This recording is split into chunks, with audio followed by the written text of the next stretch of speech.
Hi, this is Class 8 out of the 9 series classes for Intercambio Citizenship Preparation.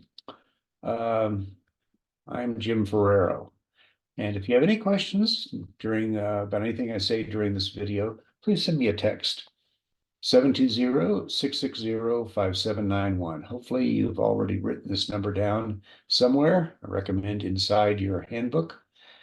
At any time, you can send me a text, and I'll usually get back to you the same day. I'm not an attorney. I'm not an immigration attorney. I'm a volunteer teacher with Intercambio, but I have been doing this for a number of years. And well, 10 years now, there's 2014. And I've helped a large number of students go through the process to become citizen, over 400. And I'm sure you can do this too. Today, we're going to be talking about some things we've already talked about before. In some ways, this class is a refresher or a review, things that have been covered. Some key things to note, key forms to note, key documents. We're going to talk about those and go through and explain why each one's important. We're also going to talk about how to study by yourself and how to study with other people, and why those things are important and how often you should be studying. We're going to change subject a little bit and review how people become citizens, not just through the process you're going through now, but how else can people become citizens? And this will lead us to discussions about how your children, once you become a citizen, are either already a citizen or will become a citizen when you become one. And that's what we're going to be covering today. At the very end, we'll review what you should do after you become a citizen, the steps you should take. Most of this information is included in the handbook. And again, this class 8 out of 9, is somewhat of a review. All right, shall we start? Some important forms and documents you should know, and why are they important? Of course, the application form, the N400 application form. You were sent one of those when you enrolled in the class, and hopefully you used that as kind of a worksheet. Go ahead and start writing all over it, circling the questions you are unsure of, circling questions that you aren't quite sure why are they asking this, or I'm not quite sure how I should answer it. Start filling in answers that you do know, and um, circle words that you are a little unclear of. And we can go, that you can ask questions about or look up. The instructions for the N400 you can download from the webpage. And the webpage is listed in the introduction of the handbook, www.uscis.gov, G-O-V, which is very important, /N4-400. And the instructions, you can download as many copies as you want for free right from there. But the instructions are very helpful. The N400 is, close to 20 pages, 18 parts, covers a lot of material. And the instructions very clearly lay out what each of the parts, what you should know before you start filling them out. You can also download this document from the webpage, the same webpage. It's the M477. And this is a complete list of the documents, your things that you may be asked to provide as evidence during the process of naturalization. Now, we've included a section in the handbook about documents. And most of that information comes from this M477. It's just a little more compact, a little more concise. There's a form you can fill out if you're going to mail in your application as opposed to doing it online, and that's the G1145. The G1145 is where you would give the USCIS your email address and your smartphone number so that you can receive a text. And that way, when you mail in your application, when they get it, they've received it, they will send you an acknowledgement that they've received it. Not that they've approved it yet, that still needs to be worked through, but just that they've got it. And that gives you a little peace of mind. You know they've got it and all the documents came in and they're working on it. So that's a good document to fill out if you're mailing in your application. A change of address. Now you can change your address online at the same website, www.uscis.gov/N400. You can change your address there.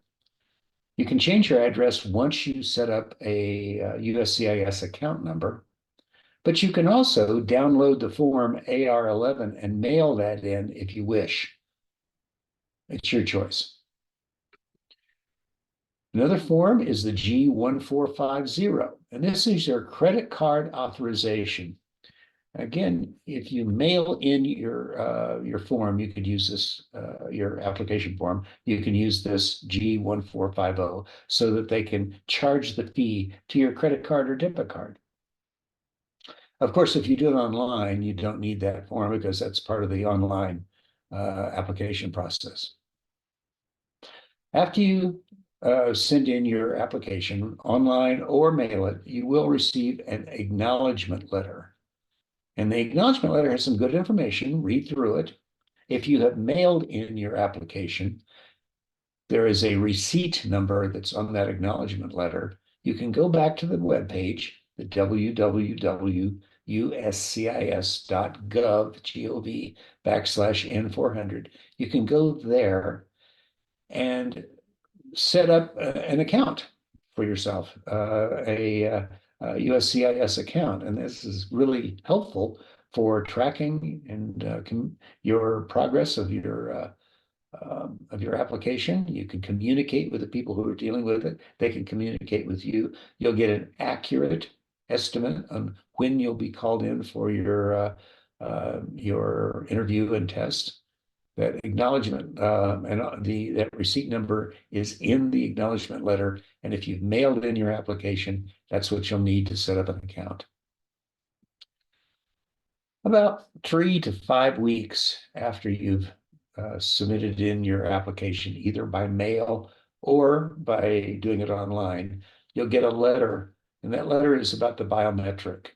And it will tell you if you need to come in for a new photograph and fingerprints. If you do, it doesn't mean there's a problem. But that letter will tell you, and it will tell you where to go to do that. It's not necessarily the same location you'll go to for your interview. So read the letter. There is a possibility that they will just simply use the photograph and fingerprints they have on file if they're fairly recent. But the biometric letter will tell you that. The next thing you will probably receive, and you may not receive anything between that biometric letter and this, is the interview appointment letter. This is the letter that will tell you when to come in and where to go for your interview, for the civics test, the English reading and writing test, and the interview with the USCIS agent officer to talk about your application. In many cases, this appointment, interview appointment, is the only one you'll have because you'll pass. Most of the people do the first time. And in many cases, they even give you your oath of citizenship, your oath of allegiance at the end of that meeting, so you're a citizen. So it's very important.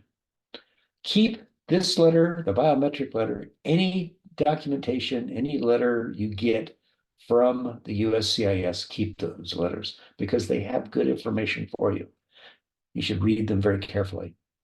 For example, the interview appointment letter will tell you how early to show up for your appointment. In many cases, they just say 30 minutes ahead of time, but it's a function of how busy their office is and what they recommend. So pay attention very closely. In some cases, the interview appointment letter will even tell you if you need to bring additional information, documents or whatever. So very important letter, hang on to it. Hang on to all letters you get from the USCIS.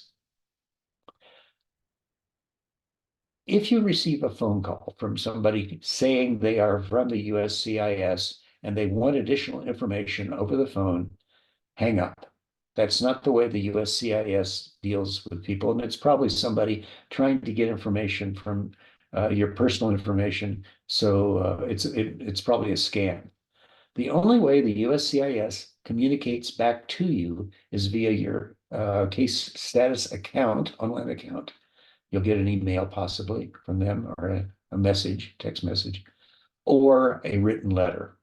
All right, they do not call. So if you get a phone call from somebody claiming to be the USCIS, it's a scam. Don't talk to them. Just hang up. Um, how to study and prepare for the interview. We've talked about this in a number of ways. It's really important that you do study on your own and prepare for the interview, aside from just attending these classes. Studying on your own is a gift you're giving yourself that will ensure success. How do you do that? We've talked before, and there's a couple of things you can do. Um, by studying by yourself, give yourself a schedule. I think you only probably need 30 minutes at the most at a time when you're studying, not more than that. You don't want to overtire, get overtired, or certainly bored with the process. So just 30 minutes. And you can divide that 30 minutes into 10-minute sections, three 10-minute sections. One 10-minute section, you can study the civics questions, a few of them, maybe only 10 or 12 at a time. The next 10-minute section, you study the English words, the ones that you've circled in part 10 in the handbook that you want to work on pronouncing, or that you want to work on memorizing what they mean, the definition, spelling, practice writing them, but just 10 minutes on those, and just a few of those words too. Don't try to do all of them. The last 10 minutes, study one or two pages of your application, the copy of the application you've sent in. And as you're studying those, study, look at the questions and make sure you understand the questions. Look at your answers that you put down there. Why did you answer it this way? But if you understand the question, it's going to be easier for you to remember what your answer is. Do you need to memorize your answers that you wrote in the N400? No, not necessarily. Just be aware of how you answered the questions. And if you understand what the question means, it makes it easier. When during the interview, they will probably ask several questions from the application. They may use different words. They're not trying to trip you up. They're just trying to make sure that you understood the questions well enough and that you're the person who answered them. When you're doing this, you're looking at your case status account. It will give you a fairly accurate estimate on when you're going to come back for that interview. So you know when to expect to get that interview letter long before you get it. It won't be a surprise. When you first start out, you probably only need to do three, times a week, three of these 30-minute times. But as you get closer to that estimated time, you want to do it more frequently. And when you're about 2 months out from the estimated appointment time, start studying with someone else. If you have a child at home, they're great to study with. They can use the handbook, and they can ask you questions from part 9, the civics questions. You can show them the words lists in part 10 in the handbook, and work with them to help make up sentences that they can ask you, and then have them make up sentences themselves to ask you, and then you can practice hearing somebody else say the sentence, say the words, writing them out. That's what's important. So if you have questions about studying with somebody, studying on your own, how you should be studying, if you're not comfortable with that whole process, give me a call, send me a text, and say you want to talk about studying. And I can maybe even set up a Zoom, a one-on-one private Zoom call with you, and we can work through how you're currently studying, what's causing your problems, and get you maybe a plan that works for you. All right. The next thing we want to talk about is the citizenship of your children. And maybe before we get into that, let's review, how does somebody become a citizen? I was born in the United States. That's how I became a citizen. So by birth. And it's possible some of you have children that were born here too. Well, of course they're citizens, even though you're not. If they were born here, birth citizenship is that's the law. If you were born in this country, you are a citizen of this country. Another way, though, you can become a citizen is what you're doing, going through the naturalization process, applying, taking the test, passing the interview, and taking the oath of citizenship. Then you're as much a citizen as I am or anyone who was born here. A third way that people can become a citizen, though, is called derived citizenship. And that citizenship that they get from their parents when their parents become a citizen. All right. So if you have children who were born outside the country, who came to this country with you, or possibly came after you did, but they were born outside the country, they live with you full time. You're responsible for them, and they're under 18 years of age. When you become a citizen, they're under 18 years of age. They've been living with you. They were born outside the country. When you become a citizen, they become a citizen. And that's called derived citizenship.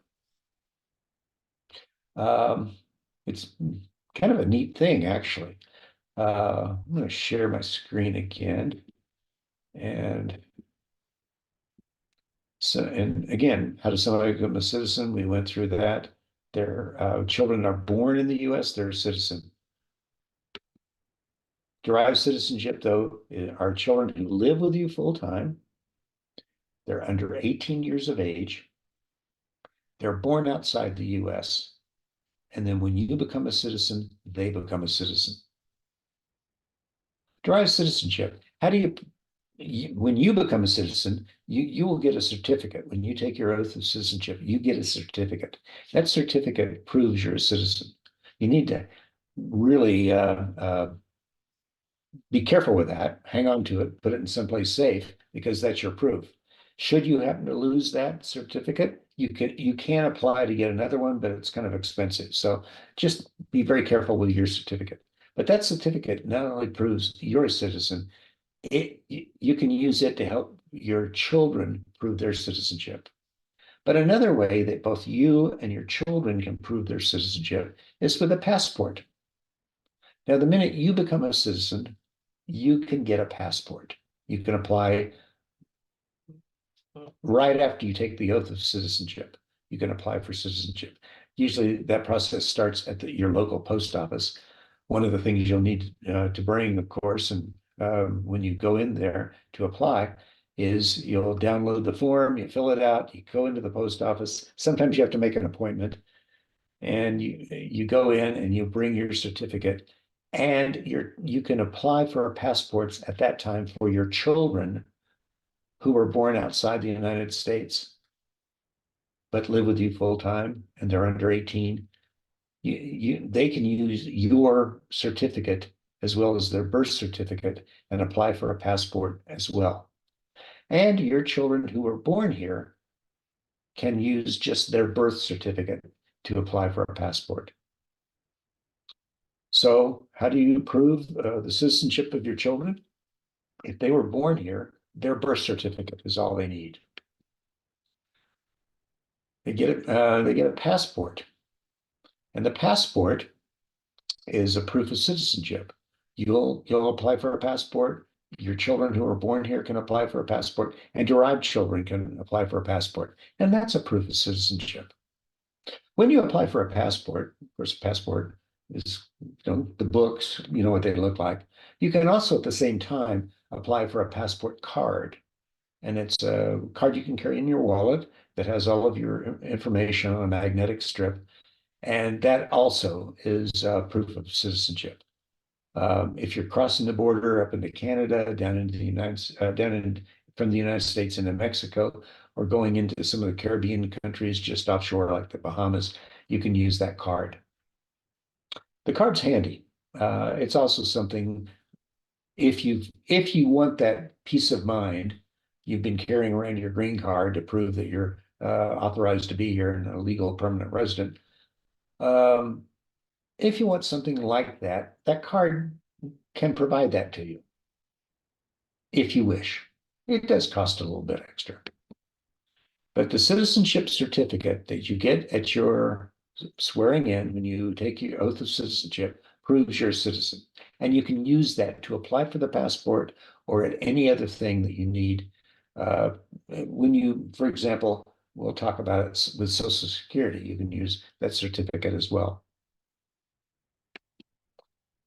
How do you get a separate certificate for your children? There's a form called an N-600. And the N-600 is an application for that proof of citizenship for your children who were born outside the country, who live with you and are under 18 when you become a citizen. If they meet those three criteria, they were born outside the country, they live with you full time, they're under 18 years of age when you became a citizen, you can use the N-600 and get a certificate for them as well. A passport lasts 10 years and you need to renew it. A child's passport, I think, is good for 5 or 6 years and you have to renew it.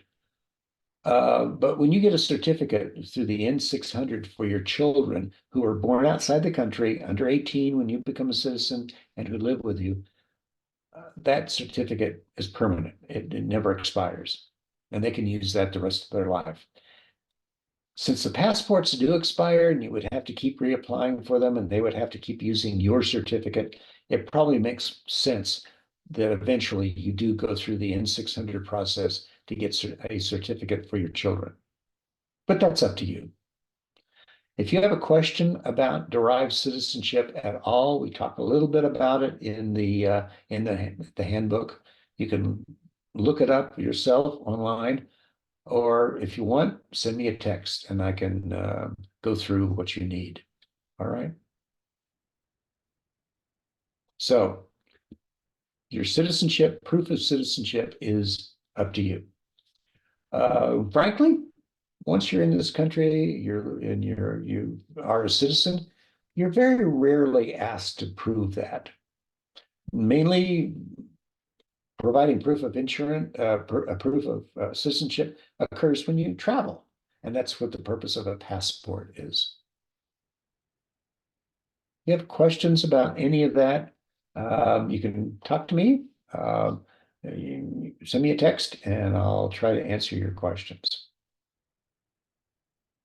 All right. So I keep talking about the interview, and at the end of the interview, it's possible they'll swear you in right then. If not, they don't swear you in right then. You'll get a letter on when to come back, and there may be a ceremony in which you can invite your friends and family to watch you become a citizen, and those are very nice. What should you do after you become a citizen? Right after you take that oath of citizenship? Um, First thing you should do is register to vote. You can register to vote a number of ways. Sometimes when they have those ceremonies, they have tables set up right in the lobby, and you can register to vote right when they swear you in. If they do it with a bunch of other people. If you don't do that, you can register to vote at the Department of Motor Vehicles, I believe. You can register to vote at the county courthouse. Certain states, I live in Colorado, and Colorado is one of those. I think it's about 30 some states. You can actually register to vote online. You go to the Secretary of State's website for your state, and you can do that. You can find out where to go by just simply Googling how to register to vote, and it will give you your options. But that's the first thing you do. When you register to vote, you will have to prove you're a citizen, show them your citizenship certificate. Um, you prove where you live, you show them your ID that has your address on it. At that point in time, you tell them which political affiliation, which political party you want to vote with, if you wish to do that, because one of your options is to register as an independent, which says you have no political party. Why do you want to register and identify with a political party? Well, in some situations, they have primary elections where they have a bunch of candidates who are running against each other in the same party. You vote for them to come up with the party's candidate, and then in the final election, then there's one candidate from each of the parties. So if you're registered, you can participate in those primary elections. It's up to you. How do you determine which party to register with? Again, this is up to you. Talk to people you respect, talk to people who you know, your family, people who have the same similar opinions you have. Find out what party they belong to. You can look it up online. Each of these 50 states, parties, Republican and Democrat, they have policy statements about what the individual parties stand for in those states. Those are very interesting to read. Hopefully you find a political party that you agree with for the most part. We talked about applying for a passport. That's the next thing you should do when you become a citizen. Registering to vote happens just like that. And you can, and then you're able to vote in the next election. Applying for a passport takes a little bit of time. Even if you do it online, it can take months. So don't wait till the last minute if you want to plan on making a trip. All right. This is also something to take into consideration as you're looking, you've applied, you're looking at your case status account, you see about when that the estimated time is to for your interview, because at the ceremony where you take the oath of citizenship, they take back your green card, so you can't use the green card from that point on to travel outside the country. You will need a passport. So applying for a passport means that there's going to be a period of time after you become a citizen when you probably just can't leave the country until you get that passport in your hand. So take that into consideration, especially if there's a big family event coming up. I mentioned when you apply for a passport's good for 10 years. And they're not cheap. They cost about $125. If you get the little card that comes, the passport card, that's another $35 on top of that. Your passport, when you get it, put it in someplace safe, someplace that's secure, and be aware of when it expires, because they only last about 10 years. And when you go to reapply, there's that waiting time as well. So most people apply for a new passport maybe 6 months before their existing passport expires, so that they always have one in hand. The last thing I recommend you do, well, it's not the last thing, but this next step is notify the Social Security office that you are now a citizen. That's very important. Your status right now is recorded at the Social Security office as an immigrant, somebody who possibly, is applying for citizenship, but they don't know that. So tell them that you have become a citizen, and then that changes your status. And the way to do that is you go to the website, the www.ss.gov, and on that, there's a question. You can type in the question, changing citizenship, changing status to citizen or something, type that in and it'll take you where you need to go. Or you can call the Social Security office and ask them. But the process looks like you're applying for a new Social Security number. They use the same form and you fill out all the information there. But on the new form, you're filling it out, you identify yourself as a citizen. Then you take that along with your citizenship certificate that you got during the oath ceremony, and you take that and go in to the Social Security office. Sometimes you have to make an appointment. And you show them the application, you show them the certificate, and then they can change your status. It's also important if any of your children got citizenship through derived citizenship, and they also became a citizen, it's important that they notify Social Security as well.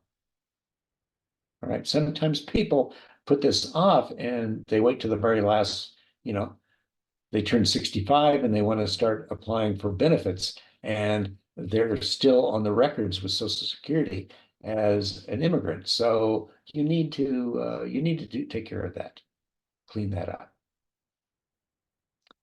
Some other things you can do after you become a citizen, though, is start becoming aware of public issues and candidates. At this point in time, the more you become interested in particular issues and candidates' positions, it's possible you may want to change your political party at that point when you learn more. It may be that the party you initially chose may not really represent what you believe. You want to change, you can do that at any time. You can change your party affiliation. And that's important that you do that. But stay informed. By all means, let your elected officials, your representative, your two state senators, let them know what you think about issues. That's how they make their votes in Congress. It's important. So don't hesitate to send emails to your representative and your senators. This is the kind of thing good citizens do. They stay involved. Well, that's what I wanted to talk about today in this class, class number 8.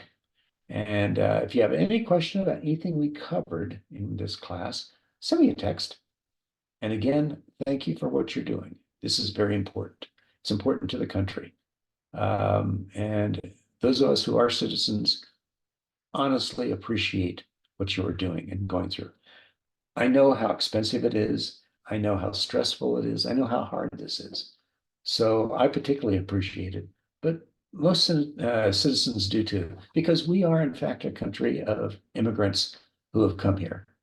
Either our great grandfathers, our great grandmothers, our grandparents, our parents may have come here. Even if you're a Native American, American Indian, 25,000 years ago, people immigrated across the Bering Strait and came and populated North America. So everyone who is here has an immigrant story somewhere in their family history. So it's what makes us all part of one community. So thank you for what you're doing, and thank you for watching this video. I look forward to seeing you in class. Attending in class is important. We meet at 6:30 on Wednesday nights. And dialing in, it allows you to ask questions. And again, if you have a question about anything I've said here, send me a text. So thank you and good night.